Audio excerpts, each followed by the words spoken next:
Obviously in the technology space, it's highly competitive, right? And there's certainly the mission of a company that obviously attracts talent.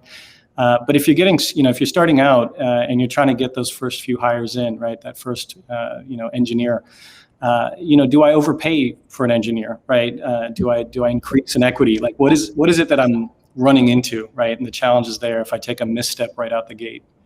Yeah, look, I wouldn't say it's necessarily a misstep, but I think it's acknowledgement that you're going to have to make some major trade-offs sometimes, and most of the times, especially in the earlier stages. I think, even for us, we're growing our engine product team, and one of the core things that we've tried to do before we really set off was to establish, again, going back to taking the data and building what was optimal for us from a finance perspective on how we wanted to use our capital and kind of our dilution goals as well, and really kind of map that out, right? So you're trying to somewhat solve for talent and what you're going to face and the demands on the talent aspect. And then you're going to try to solve for the bottoms up of your affordability. And at some point, they're going to meet, right?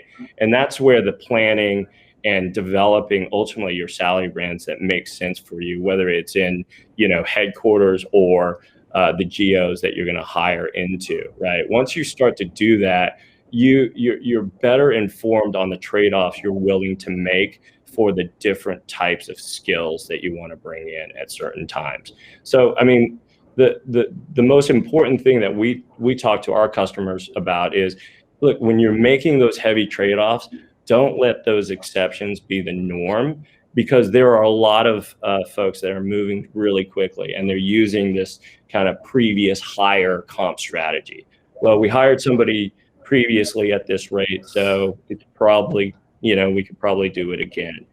And if you're not careful, you look back and you've got a really distributed, inconsistent pay strategy and equity. And then you've got to do a lot to clean up that, right?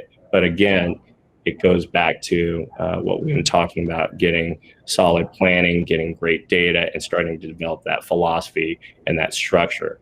Because we all know that there's going to be a lot of opportunities for your candidates to get paid more or take on more equity or more dollar value equity, et cetera. I think it's just really important to have knowledge and have a structure that says, look, most of your hiring is going to be comprised within the standard bands that you feel comfortable with as it relates to where you're at in your business.